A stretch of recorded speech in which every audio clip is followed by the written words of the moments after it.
नमस्कार, आप देख रहे हैं प्रोग्रेसिव इंडिया और मैं आपके साथ हूँ आकाश राज। और अभी हम मौजूद हैं बरेली के छोटे विहार इलाके में।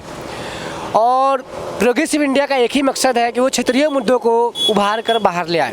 जिन मुद्दों पे कोई बात करना नहीं चाहता हो या जिसने आज तक कोई बात नहीं की हो, तो हमारे साथ कुछ मोटर मैकेनिक के कारीगर मौजूद हैं, तो उनके ऑनर भी मौजूद हैं। तो आइए हम उनसे बात करते हैं कि उनकी क्या समस्या है और क्या बेहतरी इसमें हुआ है और क्या कमियां रह गई है, और मौजूदा सरकार से वो खुश है ना खुश है, किनको वोट करेंगे, इन सब बारे में वो बताएंगे।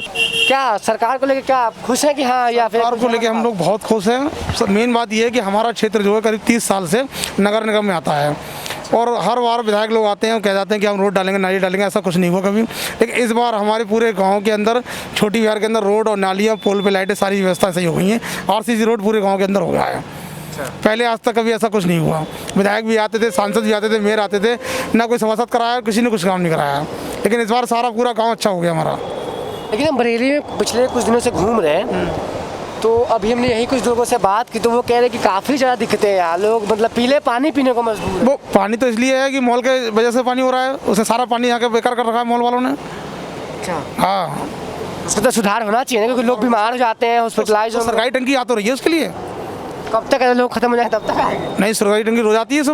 सुबह 3 घंटे आती है, शाम को 3 घंटे आती है। कहते हैं नाली व्यवस्था भी नहीं है यहाँ। नहीं, नाली व्यवस्था पूरी है भाई साहब, किसने कहा पूरी भी नहीं है। पूरे गांव के अंदर नाली रोड सब पड़े हुए हैं। आप घूम के आए ना, आप गांव में देखा, आप भ्रमण करके आइए, पूरा रोड में देख के आइए। रोड, नाली, पानी 3 घंटे सुबह आता है, 3 घंटे शाम को आता है। टाइमिंग के हिसाब से है? टाइमिंग के हिसाब से? हाँ, टाइमिंग से सुबह शाम दोनों टाइम आता है, 3-3 घंटे। आप एक मोटर, और सबसे बड़ी बात है, पहले हमारे यहाँ ट्रांसफार्मर खराब हुआ करते थे, तो 15 दिन 20 दिन के लिए हम लोग बिजली घर चक्कर लगाते थे, तो कोई सही करने नहीं आता था। इस समय हम लोग अभी कंप्लेंट डाले तो शाम तक हमारा ट्रांसफार्मर चेंज हो जाता है। तो 4 से 5 ट्रांसफार्मर हो रहे हैं एक कॉलोनी में। 4 से 5 हमारी कॉलोनी में तो करीब 6-7 ट्रांसफार्मर हैं। जिससे कि हमें, हाँ, पहले एक ही ट्रांसफार्मर होता है, लोड बहुत होता था, पर लेकिन अब उम्मीद है कि एक ख़राब होता है तो दूसरे से सप्लाई चालू कर दी जाती है। बिजली फ्लैक्चुएलिटी। अच्छा, आप तो काफ़ी जीवन अनुभव होगा आपको, आपने कितनी पार्टियों को आते देखा होगा, जाते भी देखा होगा। सबसे बेहतरी आपको कौन सी लगी? सब बढ़िया हैं।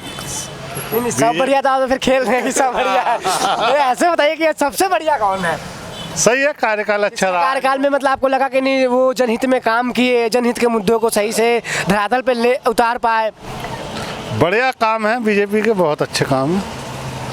सभी को राशन वगैरह समय पर मिल रहा है फ्री में। हमारे क्षेत्र में जो की जो जगह जगह चलती है ना घपलेबाजी, वो नहीं चलती अब यहाँ पे। पहले अब भूमाफिया आते रहते थे यहाँ पे कब्जा करने के लिए, ऐसा कुछ नहीं है अब यहाँ पे। कोई भूमाफिया नहीं आ रहा है, कोई कुछ नहीं आ रहा। भूमाफियाओं को खत्म कर। ऐसा कोई काम बचा हो जो आपके इलाके में लगा कि वो हमारे क्षेत्र में सारा काम हो गया भैया, सारे काम हो गया। थोड़ी सरकारी नौकरियां और बढ़वा दी जाएं, जो युवा हमारे बच्चे हैं, बस वो थोड़ा उनका सही हो जाएगा, क्योंकि सरकारी नौकरियां बहुत कम है। डाउन होंगी। देखिए, रोजगार का, मुझे आप कह रहे हैं रोजगार का मुद्दा पूरे देश में है। मैं ये कहूँ यूपी या बिहार, तो ये कहना गलत होगा, पूरे देश में यार ये बात हकीकत है कि रोजगार की बहुत समस्याएं हैं। अगर आप अभी दिल्ली जाए, कहीं भी जाए, 10,000 की नौकरियाँ भी लेना काफ़ी मुशक्कत का काम है। तो वो उस चीज़ को सरकार ही दूर करेगी ना यार। अब हम तो है नहीं कि हम कर देंगे। अब हमारे लिए, हम लोग पढ़ रहे हैं, किस लिए पढ़ रहे हैं? नौकरी के लिए पढ़ रहे हैं भैया। आप गुणगान भी तो कर रहे हैं, तो आप कह रहे हैं कि नहीं सब कुछ सही है, कोई वो बात सही है, जो काम हो रहे हैं उस काम की तारीफ की जाएगी, और जो काम नहीं हुआ उसकी तारीफ कैसे कर देंगे? वो कहा कि एक भीड़ होती है जहाँ लोग दौड़ते हैं, उन्हें पता नहीं होता कहाँ दौड़ रहे हैं, किसके साथ दौड़ रहे हैं। तो आप भीड़ से अलग होकर कुछ बात करना चाहेंगे? मतलब नहीं, आप भी उसी लाइन में करेंगे? नहीं, हम एक सच्चाई की बात बताई जा रही है। जो काम हो रहा है उसकी बता दी हमने, जो नहीं हुआ है उसकी नहीं बताने। बस कुछ लोग से बात करें तो वो सीधा करें हाँ उनका है, उनको दे दें। पूछ रहे हैं क्या है, कह नहीं हमें बस देंगे तो देंगे। नहीं, वो बात सही है आपकी। जैसे हर कोई, जैसे लाइन चलती है तो उसी में भग जाते हैं सब। पर लेकिन मैं ये कह रहा हूँ, जैसे जो काम हुए हैं हमने वो बता दी कि हमारी कॉलोनी में ये डेवलपमेंट हुआ है। पर लेकिन जो बेरोजगारी है वो अभी भी काफ़ी हद तक है फिलहाल। क्योंकि आप एक नौजवान हैं और कहा गया कि कोई देश के नौजवान के कंधों पे ही देश का जिम्मेदारी या राज्य का जिम्मेदारी होता है, वही बेहतरी लाएंगे। क्योंकि एज अ फ्यूचर आप ही में से कोई चुन के नेता बनेगा, कोई डॉक्टर बनेगा, कोई नौकरी करे, जो भी करे, टैक्स वगैरह तो आप ही आगे चल के बढ़ा के देंगे। अच्छी जगह काम करे तो अच्छा टैक्स देंगे आप। सरकार हर आदमी को टैक्स, तो हर आदमी को फिलहाल में पे करना चाहिए। अभी जो नौजवानों को जिंदगी के साथ खिलवाड़ हो रहा है, जैसे कि बेचारे 2-2 साल तक पढ़ाई करते हैं, पेपर लीक हो जाता है। वही नौकरियां नहीं मिल रही, अच्छे डिग्री होने के बाद भी नौकरियां, बड़े पैसे को गरीब के बच्चे बहुत पैसे ला के बड़े बड़े इंस्टीट्यूट में पढ़ने जाते हैं, अब बाद में क्या होता है नौकरी नहीं मिलती है, तो 8-10 हज़ार की नौकरी करने में मजबूर हो जाते हैं। अभी तो देख क्या लीजिए। कहेंगे नौजवान की सोच बताइए। एसएससी का रिजल्ट कब डिक्लेयर हुआ था, ठीक है, उसकी नौकरियां पाने को भी बच्चे घूम रहे हैं, पर लेकिन वही है सीन कि मतलब उन्होंने सब कुछ पेपर पास कर लिया है, पर लेकिन आगे उनको कोई वो दिया नहीं जा रहा है स्टाफ वगैरह, पर क्या करा जाए, स्टाफ खाली कहाँ से होगा। सरकार देखे इस चीज़ को, तो बच्चे पढ़ रहे हैं, अपना क्वालिफिकेशन पूरी कर रहे हैं, पेपर दे रहे हैं, पास भी हो जा रहे हैं, फिर भी नौकरी नहीं मिल पा रही, उसका क्या मतलब। काफ़ी हद तक कहीं जाए तो बात ठीक भी है, देखा जाए जैसे डेवलपमेंट हो रहा है ठीक है, पर लेकिन थोड़ा बच्चों के बारे में, युवा लोगों के लिए सोचा जाए थोड़ा। लेकिन पेपर कोई भी एग्जाम का लीक होता है तब किसे जिम्मेदार मानती है? कहीं ना कहीं वो सरकार के दोष हैं, किसके दोष तो हैं? इसमें बच्चे का भी तो दोष नहीं, बच्चा क्या करेगा, अपनी मेहनत से पढ़ के आया उसका तो बच्चा सवाल करेगा ना कि हाँ पेपर लीक क्यों हो जाते हैं? उसमें भी बच्चे आत्महत्या कर लेते हैं।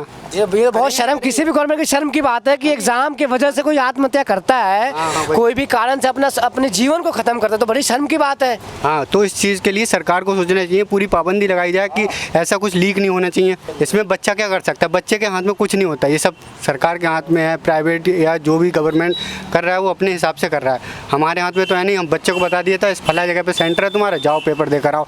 अब बेचारा होप में बैठा है कि चलो मैं क्वालिफाई कर जाऊँगा, मेरी नौकरी लग जाएगी, पर लेकिन क्या है बाद में पता पड़ता है उसका पेपर लीक हो गया, मजबूरन क्या पता क्या मजबूरी है उसके घर पे क्या नहीं है, और मजबूरी में आके कभी कभी ऐसा होता है बच्चा आत्महत्या कर लेता है। अच्छा, जैसे कि योगी सरकार कह रहे हैं हमने पहले से 10 गुना ज़्यादा सुरक्षा व्यवस्था की है, सुरक्षा ठीक है? अच्छा, वो ठीक है, लेकिन जो रिपोर्ट आ रही है आए दिन, उसमें यूपी क्राइम हो, रेप हो, आप भी तो देख ही रहे होंगे सब चीज़, तो कहीं ना कहीं सबसे आगे जा रहा है। तो क्या लगता है अखिलेश के समय में सही थी चीज़ें या योगी जी के समय?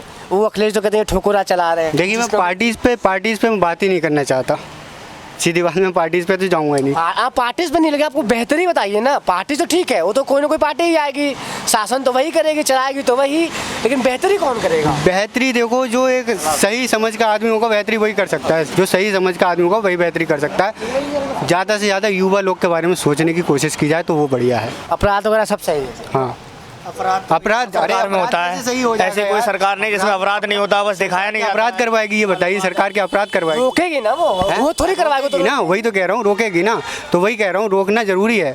जो अपराध कर रहा है उसको सीधे जेल डालो, बाहर निकालने क्यों है उसको, सीधे सीधे जेल।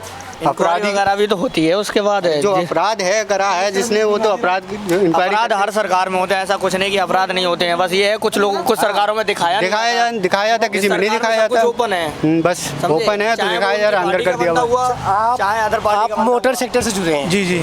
तो आप बताइए कि बेहतरी क्या था, मतलब क्या कुछ बढ़िया हुआ है इनमें, कुछ ज़्यादा आपकी आय पे अगर फर्क पड़ा हो, ज़्यादा कम हो? पहले ऐसा होता था, हम लोग माल ले आते थे, जो बड़े दुकानदार हमारे होलसेलर होते थे, हम लोग को बिल नहीं देते थे पक्का, वो तो पता नहीं चलता था वो माल कितने का आ रहा है कितने का नहीं आ रहा है। अब पक्का बिल पीछे से आ रहा है, हम भी कस्टमरों को पक्का बिल दे रहे हैं, तो गारंटी में कोई दिक्कत नहीं, किसी चीज़ की कोई दिक्कत नहीं आ रही है। भाई हम भी उसको जीएसटी दे रहे हैं, वो भी जीएसटी दे के आ रहा है, तो हम कस्टमर को गारंटी दे सकते हैं। पहले क्या था, हम अगर ओरिजिनल पार्ट लेके आते थे तो वो हमको बिल नहीं देता था पक्का वो, अब वो पक्का बिल हमको दे रहा है तो हम कस्टमर को गारंटी दे देते हैं कि भाई ये गारंटी है, तो वो कस्टमर मान जाता है इस बात के लिए, और गारंटी अपसेट होती है इस समय। पहले गारंटी कुछ जेब पे भी असर पड़ा होगा? बिल्कुल असर पड़ा साहब, जब अच्छा माल लेंगे, अच्छी क्वालिटी लेंगे, अच्छा बिल मिलेंगे, सारी चीज़ लेंगे तो कहीं ना कहीं तो फर्क पड़ेगा ही, लेकिन कस्टमर तो सहमत है कहीं ना कहीं, कस्टमर से तो लड़ाई नहीं हो रही ना, कस्टमर खुश है अपना कि ओरिजिनल माल मिल रहा है, उसके लिए सारी चीज़ ओरिजिनल मिल रही है, इसके लिए तो जीएसटी भी का अच्छी मतलब था, फैसला अच्छा था? अच्छा था, बढ़िया था एकदम, कोई दिक्कत नहीं। तो आपका जो मोटर सेक्टर का जो भी स्थिति है सही है, फिर क्या है? बिल्कुल ठीक है, कोई दिक्कत नहीं है, बिल्कुल सही है। हाँ बिल्कुल ठीक है, कोई दिक्कत। गाड़ियाँ तो आए दिन महंगी होती जा रही है। वो उससे तो माल पार्ट्स भी तो महंगा हो रहा है साहब, लोगों के खर्चे भी तो महंगे हो रहे हैं, हमने भी तो 100 से 200 रुपये कर दिए, इनकम भी तो बढ़ रही है। सैलरी तो नहीं बढ़ रही किसी की? नहीं, हम तो पहले 100 नौकरी छीन गई है लोगों की। ना वो नहीं, ऐसा कुछ नहीं, हम अपना बता रहे हैं भैया, हम आपको अपना बता रहे हैं। अरे कहाँ गया आप क्या कर रहे हैं यार मेरी यार, हम क्या कहना है यार, आप क्या करते हैं? करते क्या? मैं तो यहाँ मैकेनिक हूँ।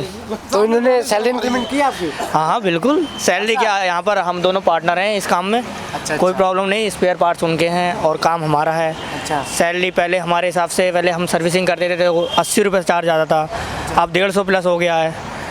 हमारे हिसाब से काफ़ी हद तक सुधार है, उस हिसाब से काम भी बड़ा है, ऐसी कोई प्रॉब्लम नहीं है। स्पेयर पार्ट्स भी सही रेटों में मिल जाता है, माल भी सही मिल जाता है। पहले लोकल कंपनियां होती थी, उसमें भी पैसे ज़्यादा देने पड़ते थे, अब ओरिजिनली वो उसी रेट में मिल जाता है, कोई प्रॉब्लम नहीं होती। पहले ओरिजिनल पार्ट्स के बहुत ज़्यादा रेट थे, अब काफ़ी हद तक ठीक हो गए हैं, ऐसी कोई दिक्कत नहीं। जीएसटी लगने से भी बहुत फ़ायदा हुआ है। सरकार में भी बहुत फ़ायदा हुआ है। तो यही है, कुछ लोग यहाँ मतलब सभी लोग, कुछ क्या सभी लोग यहाँ बीजेपी के समर्थक हैं, उनको मानते हैं, उन्हीं को वोट देना चाहते हैं और इनके हिसाब से सारी चीज़ें बहुत बढ़िया हुआ है। और ये कह रहे हैं कि हमारा ऐसा कोई काम नहीं है कि हाँ रुका हो, इन्होंने इनके शासन में सारे काम पूर्ण रूप से और अच्छे तरीके से की गई है, चाहे रोड हो, नाली हो, सब कुछ बढ़िया किया गया है। अब इनसे बात क्या, मोटर सेक्टर में भी तो कह रहे हैं यहाँ भी बढ़िया है, पहले से चीज़ें अच्छी हुई है, इनकम भी इनका बढ़ा है। कह रहे हैं कि पक्के बिल हम लोगों को देते हैं, पहले लोगों की शिकायत आती थी कि आपने माल गलत दे दिया है, डुप्लीकेट माल दे दिया। अब लोग जो इनके पास ग्राहक आते हैं वो भी इनसे संतुष्ट होकर जाते हैं कि हमें ओरिजिनल माल दिया गया है। तो यही मुद्दे पे हम बात कर रहे थे अभी और आप हमारे साथ बने रहिए प्रोग्रेसिव इंडिया के साथ और देखते रहिए और हमारे चैनल को सब्सक्राइब कीजिए, ज़्यादा शेयर कीजिए। फिर हम आपको साथ नए मुद्दों के साथ बात करेंगे। नमस्कार।